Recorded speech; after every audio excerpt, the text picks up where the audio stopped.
12 años hacía y había sufrido mucho de muchos médicos y había gastado todo lo que tenía y nada había aprovechado. Antes le iba peor. Como oyó hablar de Jesús, llegó por detrás entre la compañía y tocó su vestido, porque decía, si tocare tan solamente su vestido, seré salva. Y luego la fuente de su sangre se secó y sintió en el cuerpo que estaba sana de aquel azote. Y luego Jesús, conociendo en sí mismo la virtud que había salido de él, volviéndose a la compañía, dijo, ¿quién ha tocado mis vestidos? Y le dijeron sus discípulos, ¿ves que la multitud te aprieta y dices, ¿quién me ha tocado? Y él miraba alrededor para ver la que había hecho esto. Entonces la mujer, temiendo y temblando, sabiendo lo que en sí había sido hecho, vino y se postró delante de él y le dijo toda la verdad.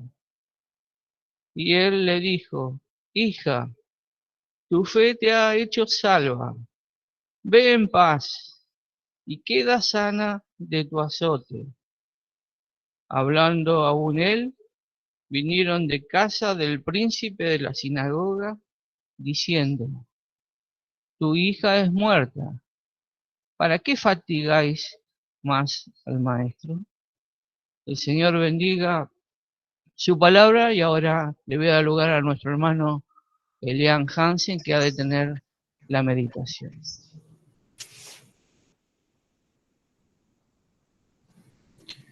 Bueno, hermanos, vamos antes de comenzar a tener una palabra de oración. Padre nuestro y Dios amado que estás en los cielos, venimos delante de tu presencia en esta noche, Señor, en primer lugar, agradeciéndote que podemos estar a tus pies, congregados en uno, Señor, para escuchar tu palabra. Y te ruego en tu gracia, Señor, que limpies mi corazón de lo que te ofenda o de lo que impida, Señor, que sea guiado con libertad del Espíritu en esta noche, Señor. Como decía, Señor, que se haga con completa libertad para que podamos estar gozosos y también, como se mencionó al comienzo, Señor, si hay algún alma que no te conoce o que ha de escuchar esta palabra, Señor, y no te conoce, que pueda entenderla y humillarse, Señor, para recibir a Cristo como su Salvador personal. Te damos gracias por esto, Señor, que podamos estar atentos en el nombre precioso del Señor Jesús. Amén. Bueno, hemos leído este pasaje desde Marcos, capítulo 5, versículo 24, y tenemos que decir que es un pasaje muy precioso, ¿no? Cada vez que lo leo me gusta mucho porque fue hecha una obra en la protagonista, digamos, de esta historia, de este breve pasaje, si bien sucede dentro de otra historia, donde un principal de la sinagoga, y bueno, luego en sus casas los invito a leer, ¿no? Anterior a este pasaje y posterior a lo que leímos, ¿no? Tenía a su hija que estaba a la muerte, una hija de 12 años. Al medio de esto, encontramos que, como dice la palabra, que le seguía gran compañía y le apretaban. Ya en esos momentos la fama del Señor o su nombre era muy conocido por todas las señales que él hacía. Mucha gente lo seguía, el Señor sanaba enfermos, curaba leprosos, e incluso obras en los corazones de las almas eran hechas. Aquellos que reconocían al Mesías en Jesús, ¿no? Nos dice, no lo busca en Lucas 6:19, que toda la gente procuraba tocarle porque salía virtud, de él virtud y sanaba a todos. Esta era una de las causas, también por lo que alrededor del Señor iba semejante cantidad de gente. Imagínense que que una cosa es que te siga gran compañía, ¿no? Como que al Señor lo siga gran compañía, pero que le aprieten nos habla de la magnitud, de la cantidad de gente que seguía al Señor, pero no solo eso, sino el deseo de tocarlo, el deseo de estar con Él lo más cerca posible. Y nos encontramos ya en el versículo 25 de Marcos 5, del pasaje que leímos, a una mujer que estaba enferma.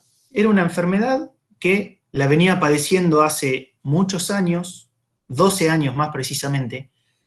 Era una enfermedad que consistía en un flujo de sangre, ¿no? También como dice, como una fuente de su sangre que emanaba de ella, ¿no? Y que la hacía estar completamente mal. Como el Señor dice en el versículo 34 y como dice también el versículo 29, el azote, literalmente el cuerpo que ella sentía producto de esta enfermedad. Imagínense cuando una persona, no sé si les ha tocado estar en un accidente donde alguien pierde mucha sangre, cómo se pone ese cuerpo, ya perdiendo el color de la piel, completamente debilitada, en muchos casos se desmayan o vuelven al conocimiento, completamente débil, un dolor constante, 12 años, y no solo eso, su calvario era tan grande que nos dice que había sufrido mucho de muchos médicos, no porque los médicos le causaban el dolor propiamente con sus tratamientos, sino que había sufrido mucho por todo el tiempo que había pasado, cómo ella había gastado todo lo que tenía, pero no le había aprovechado en nada, ¿no? Dice que antes le iba peor. Imagínense el proceso de frustración desde el comienzo de la enfermedad al ir transcurriendo distintos médicos o distintas pruebas de la medicina y no encontrar nada que pueda quitarle este azote, este dolor, esta molestia, esta incomodidad, esta debilidad extrema que ella sentía todo el tiempo que iba pasando. Y cómo vería ella que la razón para probar nuevos médicos se iba terminando cuando se terminaba todas sus posesiones. Porque nos dice la palabra que había gastado todo lo que tenía. Ya no tenía nada. Se había quedado ella con su enfermedad. Pero por otro lado, más allá de lo que ella sentía en su propio cuerpo y cómo ella había perdido todos sus bienes, nos dice la palabra, en la ley, ¿no? En Levítico, creo que es el capítulo 19 o el 15, si mal no recuerdo, la ley respecto a estos temas, cómo ella, producto de esta enfermedad, de este flujo de sangre que ella padecía, era ceremonialmente y socialmente impura. Imagínense en esto, no podía tener ningún tipo de relación cercana con nadie, no podía tocar a nadie, porque nos decía la palabra que aquel que tocaba lo volvía impuro. Ella se encontraba en esa situación según la ley judía, una situación constante de impureza. Yo imagino, sin temor a equivocarme, que estaba sufriendo una soledad total. No podía construir prácticamente ningún tipo de amistad, porque todo lo que tocaba, todo donde ella siquiera se sentaba, todas las personas se volvían impuras al contacto con ella. Entonces, podemos ver apenas un poquito e imaginarnos apenas un poquito el dolor profundo que ella sentía en su cuerpo y en su corazón. Era un dolor enorme. Y así, en esta situación de debilidad, también física, es donde ella había oído hablar del Señor. Nos dice acá el versículo 27, como oyó hablar de Jesús, llegó por detrás entre la compañía. Quizá para pasar desapercibido. En realidad quizás no, para pasar desapercibido, porque en el pasaje paralelo que lo encontramos en el Evangelio según San Lucas, para aquel que lo quiera leer, el capítulo 8, nos dice que la mujer, versículo 47, cuando sucede el milagro, luego vamos a retroceder, ¿no? Pero dice, como la mujer vio que no se había ocultado, ella vino por detrás entre la compañía que ya nos habla, que no vino de frente, no vino como para que todos lo vieran abriendo paso entre la multitud, con esfuerzo, por detrás, tratando de pasar desapercibida. Ella se llegó entre la compañía y pensaba, como nos dice acá, si tan solo tocara sus vestidos, seré salva, ¿no? Como dice el versículo 28. Si tocare tan solamente su vestido, seré salva. Esta mujer, yo me imagino, habrá, una vez que agotó todas las circunstancias posibles o la posibilidad de poder ser sana y nada le había servido, como última herramienta, yo me imagino, como diciendo, esto es mi última opción para poder ser sana.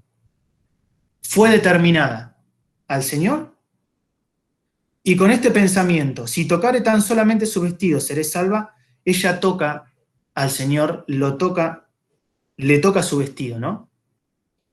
Y nos dice la palabra en el versículo 29, como leímos, la fuente de su sangre se secó y sintió en el cuerpo que estaba sana de aquel azote. Instantáneamente, ella había sentido, no que se había detenido el flujo de sangre, ¿no? Sino que nos dice que la fuente se había secado, una solución permanente, sintió ella, ¿no? Lo sintió instantáneamente, así que imagínense cómo aún en el propio cuerpo, el padecimiento que ella sentía, así como sentía el dolor, sintió automáticamente e instantáneamente, luego de tocar el vestido del Señor, que la fuente de su sangre se había secado.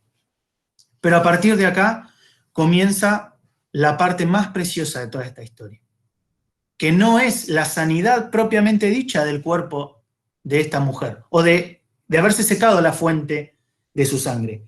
Comienza la obra más preciosa que el Señor puede hacer en una vida, la salvación de su alma. Y nos dice acá que luego Jesús, conociendo en sí mismo la virtud o el poder que había salido de él, volviéndose a la compañía, dijo, ¿quién ha tocado mis vestidos?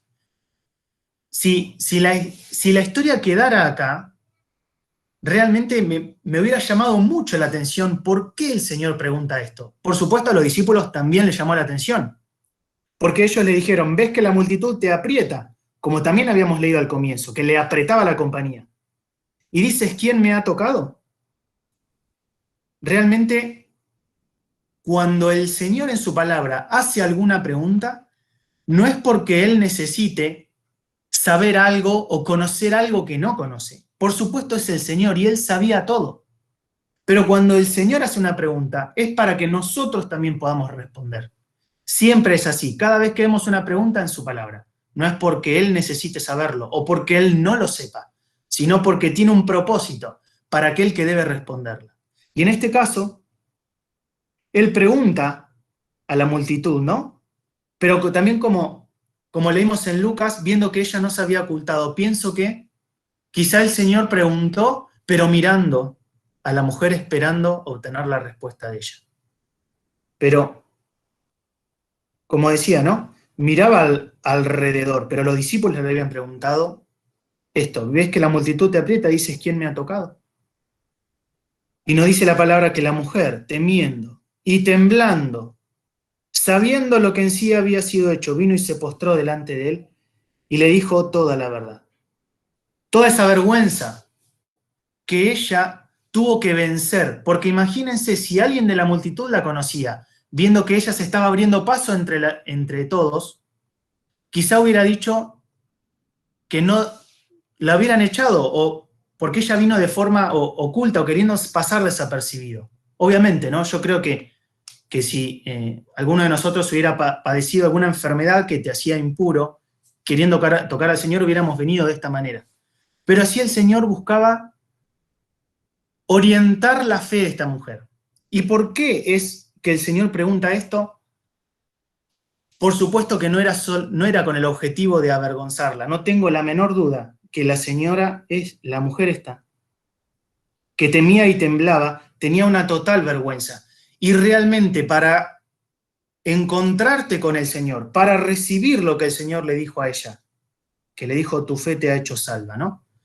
Tenemos que vencer siempre todo el orgullo, y no importa la multitud que haya al medio, porque nos dice el pasaje paralelo de Lucas que ella le declaró toda la verdad. Acá lo dice, vino, se postró delante de él y le dijo toda la verdad. Pero Lucas nos dice que lo hizo delante de todo el pueblo, o sea, con voz audible para que todos lo escuchen. No lo hizo a oídos del Señor, lo hizo delante de todo el pueblo. Y yo pensaba, ¿no?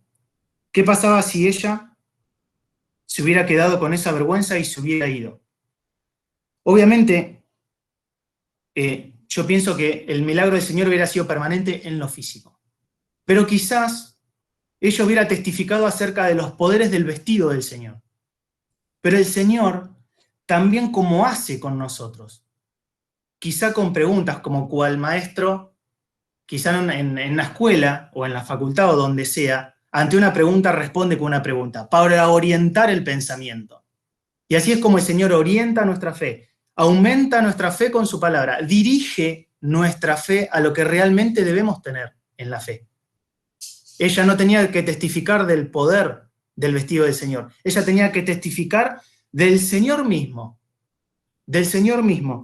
porque, como el Señor había dicho, la virtud había salido de él, no salía del vestido del Señor, salía del Señor mismo.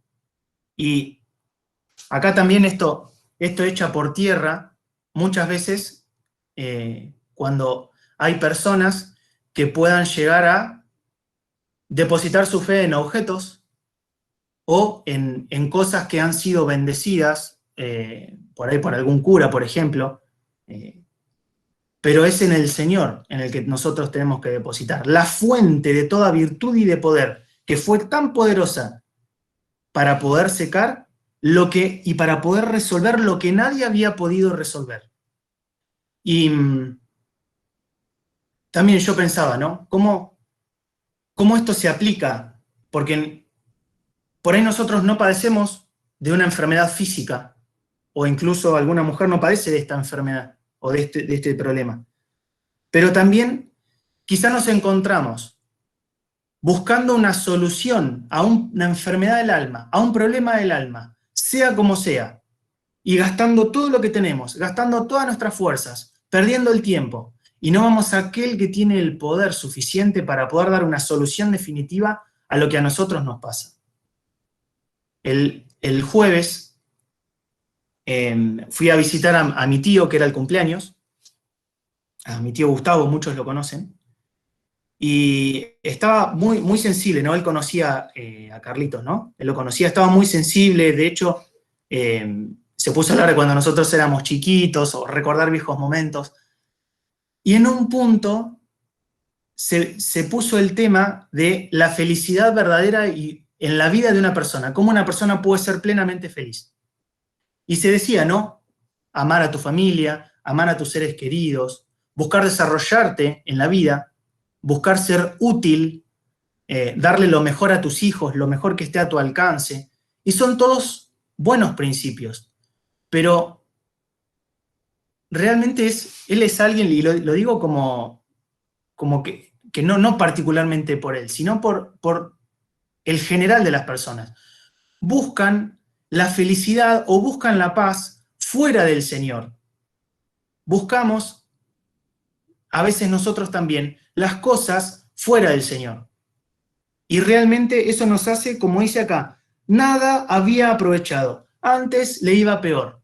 No nos podemos continuar resistiendo, buscando en otros lados lo que solo el Señor puede dar. El Señor es la fuente de todo bien. El Señor es la fuente de todo bienestar. El Señor es la fuente de nuestra paz. Y nosotros lo buscamos, quizás yo lo busco en otros lados. Este es el estado natural, ¿no? Del alma. Aquel que se encuentra buscando la solución en otros lados y no la va a encontrar. Y perdiendo años y no lo va a encontrar. Lo va a encontrar solo en el Señor. Pero el Señor también busca orientar la fe. Y como dice acá, ¿no? ¿Quién ha tocado mis vestidos? Y como decía, ¿no? La mujer, temiendo y temblando, sabiendo lo que sí había sido hecho, vino, se postró delante de él y le dijo toda la verdad. Ya no le importó nada. Ya no le importó que la oyeran todos. Ya no le importó que la juzguen quizás. Ya no le importó todos esos años de soledad, yo pienso que también hasta su personalidad se vería afectada.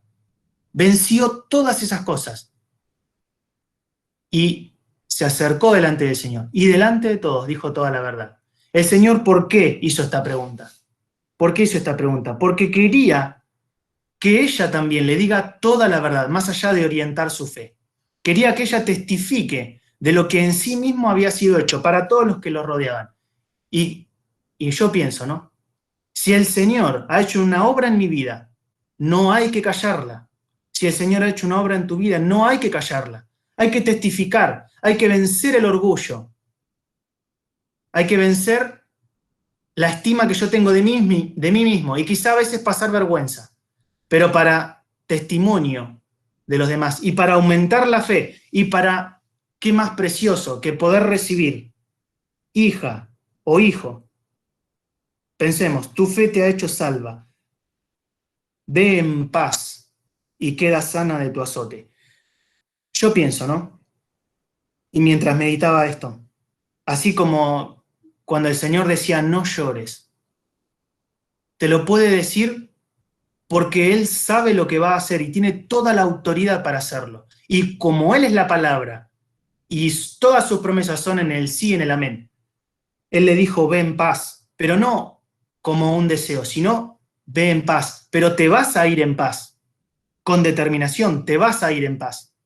Porque yo te lo digo, dice el Señor, ¿no? Pienso, si yo voy delante del Señor y así es necesario, tengo un problema, el Señor quiere que yo le diga toda la verdad, no solamente que sea llevado entre la multitud, no solamente que pase desapercibido, sino que le diga toda la verdad, para poder recibir, ve en paz, ¿no? Si tengo algún problema, si tengo alguna dolencia, si tengo alguna tristeza, tengo que buscar en el Señor la solución. Y el Señor lo va a hacer. Esta promesa está para todo aquel que quiera por fe apropiarse de ella. Como siempre se dice, de Hechos 16:31, cree en el Señor Jesucristo y serás salvo tú y tu casa. ¿Para quién es esa promesa? ¿Para el carcelero de Filipos? ¿Para quién es? Para todo aquel que por fe se apropie de ella. ¿Para quién es esta palabra? Tu fe te ha hecho salva. ¿Para quién es? Ve en paz y queda sana de tu azote. Para todo aquel que postrado delante del Señor, venciendo el orgullo, le dice toda la verdad y se reconoce a sí mismo impuro delante del Señor. ¿Tengo yo un problema? ¿Me siento triste? ¿Me siento perturbado? El Señor quiere despedirme en paz. ¿Qué más precioso para esta mujer que haber, más allá de recibir la sanidad de su cuerpo o que se haya secado la fuente de su sangre, recibir esta palabra tan preciosa y con tanta sensibilidad? Hija, hija, le dijo, o hijo también en esta tarde, tu fe te ha hecho salva. Fue la fe de esta mujer la que pisoteó su propio orgullo, su propia estima, que ya estaba bastante pisoteada, ¿no? Por lo que le pasaba. Pero lo poquito que le quedaba, lo dejó a los pies del Señor, cuando temblando delante de todos, se postró delante del Señor y le dijo toda la verdad. No se guardó nada, no se guardó nada, se la dijo toda, se la dijo toda. Y así quiere el Señor también. A veces uno puede llegar a ser más reservado o reservada, pero delante del Señor tenemos que desnudar nuestra verdad, desnudar lo que nos pasa, mejor dicho, y contarle toda la verdad, no guardarnos nada, por fe, reconociéndonos delante de Él, ¿no? Y reconociendo en Él al único que es la fuente de toda la virtud y de todo el poder. ¿Quiero irme en paz? ¿Quiero tener la solución? El Señor me quiere decir esto. Ve en paz y queda sana de tu azote. Que el Señor nos bendiga también en esta tarde. Y que sea el problema o la prueba, o la tristeza, o el azote del alma que pueda llegar a estar viviendo, se lo pueda decir al Señor. Y así como se postró, ¿no?, delante de Él, y yo pienso, ¿no?, en esta palabra, le dijo toda la verdad, en esto se lo dejó a los pies del Señor. Al decirle toda la verdad, lo soltó y se lo dejó. ella no decía toda esta verdad a las personas. Imagínense, sería juzgada seguramente y sería tenida en menos o menospreciada, pero al Señor se le dice toda la verdad. Que no me guarde nada para mí, que no me guarde nada para mí. Y confiando en el Señor, le diga toda la verdad. ¿Y el Señor qué me va a decir? ¿Y creo que me dice esto? ¿Lo creo? Ve en paz. Qué precioso. Fue el sello de la experiencia. Fue el sello. Quizás si acá hubiera quedado la historia, ella hubiera pensado que en cualquier momento volvería la enfermedad. Pero no, la palabra del Señor le puso el sello. Y así es cuando el Señor dice una palabra. Se termina y listo. Porque cuando el Señor habla, las cosas suceden sí o sí. Ve en paz. El sello, la tapa. Ve en paz. La finalización de la experiencia. Y queda sana de tu azote. Que el Señor nos bendiga y podamos también, por fe, apropiarnos de esto y dejar a los pies del Señor todo aquello que nos perturba y todo aquello que nos azota, en el físico, en el alma o lo que sea. Y con misericordia el Señor va a tener piedad de nosotros. Que me apropie de este versículo. Ve en paz y queda sano de tu azote. Que el Señor nos bendiga.